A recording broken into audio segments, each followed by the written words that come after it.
Hey guys, this Reviews and More, back with a quick review. This time it's on the Neewer, maybe it's pronounced Newer, Neewer brand light LED light panels. I'm going to be reviewing the NL6600 as well as the LED light panels that are the same exact model, except they have the option to have a remote that lets you adjust the light temperature as well as the brightness via a remote control. So we're going to review both those items, and as always, if you like this video and you find it helpful, please hit the subscribe on the bottom right corner you're going to see there, as well as liking the video itself. So without further ado, let's get into the actual video itself and the review, and we're going to jump right in first with these manual options. These are NL6600s from Neewer. That's because I believe they have 660 LEDs on them. You see the little switches there. They are manual. They're dial moded. They do have a battery option as well as working with an AC adapter. I purchased both the batteries and the light itself from Neewer directly via Amazon, and so far I'm pretty happy with them. The batteries last a good long time. Takes two of these style batteries. I'll link them in the description. Also, the brand was Neewer as well. The big downside to these is the mounting bracket only has one option, so you only have the vertical mounting bracket on these lights, and you also only have the ability to obviously use them manually. You have the dials that don't give you the exact temperature. You're just kind of estimating. There's a maximum and minimum temperature on these lights. That is the color that they produce. Alright, now here you see me just kind of unboxing and fiddling around with this particular item. We're just checking to make sure all the diodes are currently working and that there aren't any dead diodes in there that leave like a little black spot. If so, I would have had to return them. All the lights I purchased and ordered were just fine. Here you see me just cycling with the dials around, changing the brightness as well as the temperature using the dials. Again, I'll note that these dials do not have any indicator about how bright or not bright they're getting. They basically just say yellow versus white and doesn't really lay out what the actual temperature is. So you don't really have, unless you have a separate light sensor, the ability to actually get and dial in the actual temperature of the bulbs or even really the brightness. You're always kind of estimating. The dials themselves do have stops on them, so you can kind of guesstimate at 50% brightness, at 50% yellow, 50% white, just to change around the temperature. But you kind of gotta play it by ear a little bit. That's one negative here. And here you see the mounting bracket. It is a single mode mounting bracket, and you can only set it up vertical. So unless you have a light fixture or a light stand that is adjustable and has some hinges on it, you're kind of stuck. One thing I forgot to mention, obviously, is the price. These were purchased on Amazon. They were $65 each, and they did not come with light stands, and they did not come with batteries. They did come with AC adapters, however. They have the boxing on this is really nice. I like the little it comes with a little diffuser sheet. That's very nice, especially if you're in a condition where you got to have these lights up on top of you. And I kind of give a demonstration towards the end of the video with the remote control version of this light that kind of shows how bright it is. And without a diffuser, it would just be uncomfortably bright in any workable scenario. So here I'm just testing it out, making sure everything works, and it does. I'm using in the quote-unquote wire-free option because I have batteries hooked onto here. The batteries from the Neewer company, I'm not reviewing them because batteries can tend to be kind of fickle and you never really know how long they're going to last, but they make them in generic versions, and if you go to the listing you'll see which edition battery they are. There's a Sony version that's very expensive, or you can buy the Neewer version that kind of that doesn't come with it, but at least you can say, hey, I'm using the right brand because it's the same brand as the lights themselves. And they were $50 per pair, and you need one pair for each light, so $100+ just for the batteries on these things. So you might want to make that a secondary expense if you have the ability, or it's convenient for you to work in a way that involves a lot of wires draped across the floor. So that's where you're kind of price point wise. The whole kit I bought with the I believe about $330 altogether. Once it got said and done, I did not buy 3 sets of batteries, even though I did buy 3 lights. And so far, I will say I've been using them for a few weeks now. I'm very happy with them. So that is the end result of the review is, yes, I'm very happy with them. They're nice lights. They do a very good job of projecting light properly and lighting up whole rooms or just certain subjects. There's a lot of versatility with these LED panels, and they give you a lot of ability to change around versus just a standard bulb, which you're going to be kind of stuck with one color. And now you're going to see a test just of a bookshelf and some leather-bound books and seeing how the light changes and bounces off of them. All right, now what you're going to be hearing in this next demonstration is just me talking into my camera's internal microphone, but because there's no actual dial that says what temperature is currently being expressed on the lights or being used, or even what level of brightness is being done, you're going to hear me use the term white and yellow, half white. That just expresses where the dial is turned on the actual item itself. So when I say full white, it means I got the white turned up to max. When it says full yellow, it means I got the yellow turned up all the way. And when I do half, obviously means I have the dial turned approximately half, depending on what color I state. So it's not an exact science because they don't provide a way to exactly measure on these particular lights because they're manual and you cannot adjust them with any degree of accuracy. It's more basically eyeballing it the whole way.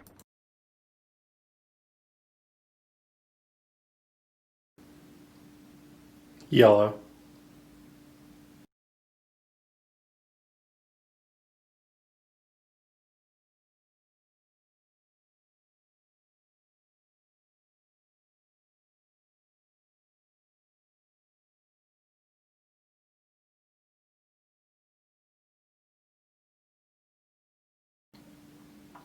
Nothing. White.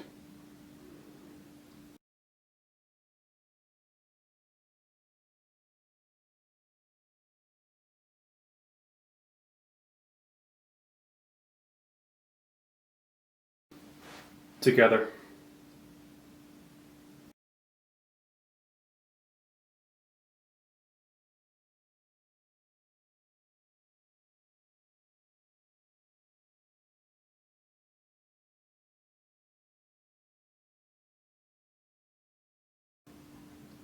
Full yellow, half white.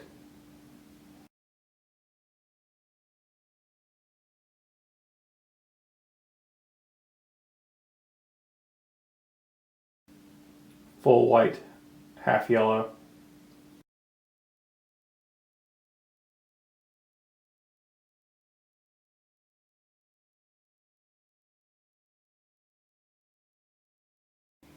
Yellow, progressive. Half yellow.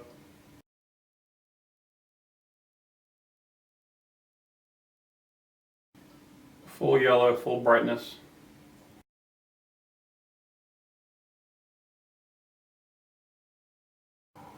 White. Half brightness.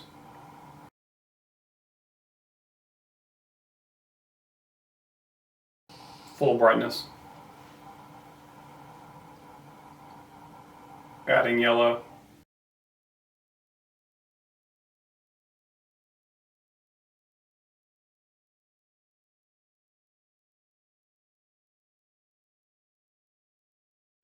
Both off. Half yellow. Half white.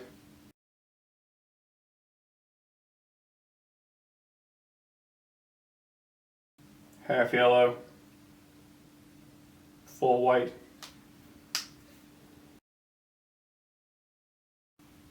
Half white. Full yellow. All right, weren't those some pretty books? Okay, so this is the exact same light with one exception being that it is the remote version, which means it basically has the ability to connect with a remote. It was $85, and that's not including the battery or any stand. So same exact look, feature, except it's all black and it has a remote function. So this is all kind of repetitive. Where we get some new features in this, and sorry I'm not focusing on the little nub there for the stand. There we go. It is the fact that it has a dual mode to mount it. So the other those red lights you saw, the analog version for lack of a better term, they only have one way to mount onto the bracket. Where I didn't, you see me mounting this wrong. It didn't quite slide on all the way. There it goes. It slid all the way down. This has two. This basically two intersecting holes in the bracket itself. So if you want to mount it so it's perfectly vertical, you can. If you want to mount it so it's like a top-down horizontal mode, you can do that as well. So if you're taking pictures from something above, or you want to light a feature straight down or in a top down kind of mode, you can do that. And there you see the back of it. Similar, but the dials here actually control for brightness and temperature. So and once you get this thing turned on, the batteries in it, you can actually see the way that the thing sets up, and you can measure the temperature. Now, I do not have a separate light sensor, so the numbers that are put out by this thing are the best accuracy I have. I believe I saw some reviews on Amazon saying these lights were not accurate as far as the temperature they produce and display.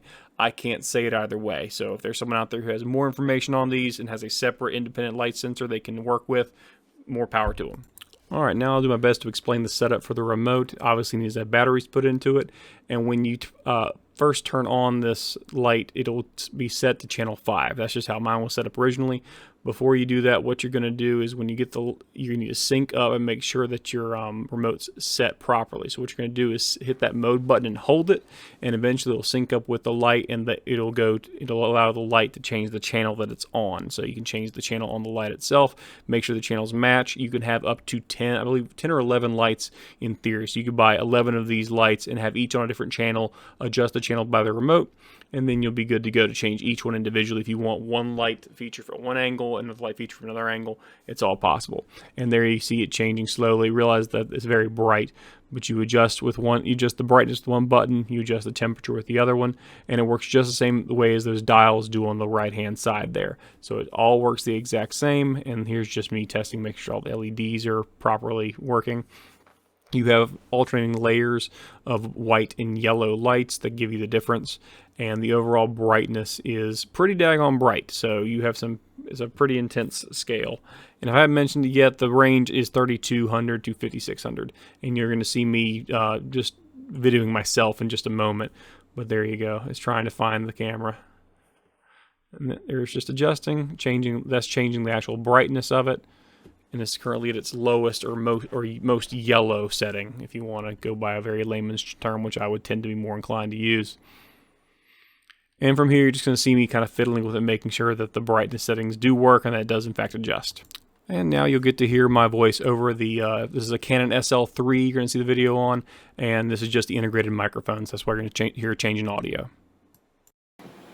Okay guys, so this is just my room with normal lighting. Nothing's really changed. This is just a ceiling fan over in that direction right there, and basically it's on full brightness, and I think it's like soft white is the color, so that's what you're kind of getting from that angle. That's why you see the shadow on this side, because there's no lighting on this side. So real fast, let me go ahead and turn this light on. Alright, that is at 10% light on 3400K, or at least what they register 3400K, which would be not the most yellow. There we go. That's all yellow. That's 3200. That's 3200K. So that's what we're dealing with, and I'll go ahead and brighten it up a little bit. I'll give you like at maxed out level what you're going to kind of get as far as lighting quality and look. So it looks kind of sharp, has kind of like a different feel to it. So this would be great for things like podcasting, where you need to have more direct light on you for higher quality filming. This is at 1080p. I imagine this is the amount of light you might even need for like 4K. So we're going to just slowly, I'm going to keep it at max just so you can see the most you get out of this. This is very uncomfortable right there. And it's a lot of focus on this side of my face, just how my desk is set up. So real fast, let's change the temperature around a little bit. I'm going to do this by 100 each. So 3300K, 3400K, 3500K, 3600K, 3700K, 3800K, 3900K, 4000, 4100, 4200, 4300, 4400, holy cow, that's bright in my face, 44, 45, 46, 47, 48, 49, we're starting to see some of the yellow dissipate a little bit, 5000, 5100, 5200, 53, 54, 55, 56, I'm looking right at it, I'm looking at the remote by the way, 57, nope, 5600 is where we're maxed out, so I forgot that's where the light settings were. Alright, and we'll turn it down just a little bit to give it a little bit less intensity. So you can adjust the lighting around, so there it's off. Again, just for point of reference, that's off. And here's it turned on to 10% at 5600K. And now keep this in mind, this camera adjusts the light automatically. If I were keeping on a setting where it didn't adjust, it would overexpose me because lily white skin. So it does just for that, but Obviously, the more brightness you have, the more light you have, the easier the time the camera has picking up and recording fine details like a face or a facial feature or hair if you need to have your hair focused upon. So you have all those options. And now we're going to turn it back down all the way down as low as it goes 3200K, and we see a change. There you go. So that's full yellow.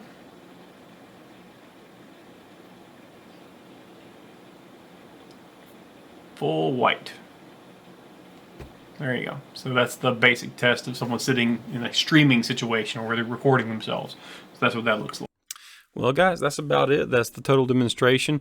Again, I will reiterate, very, very happy with these lights. I'm impressed with them for the value and the cost that they were.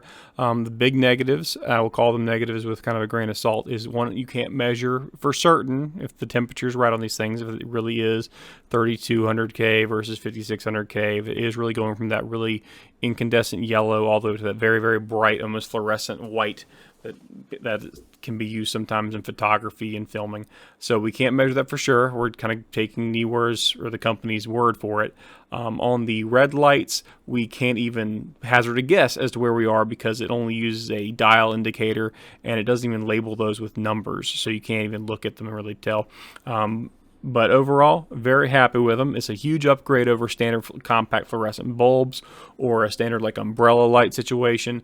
I like the fact that you can adjust it and tilt it. I especially like on the remote model the fact there's two options for mounting instead of just being stuck with vertical. That's kind of a negative on the those red basic lights we saw. But overall, really happy with the whole purchase. It has a wide variety of uses, and I've already used on several videos. It's improved the lighting quite a bit and made it look a lot more high quality relative to just, you know, umbrella lights and just hoping that the wattage is bright enough to make it look good on the camera.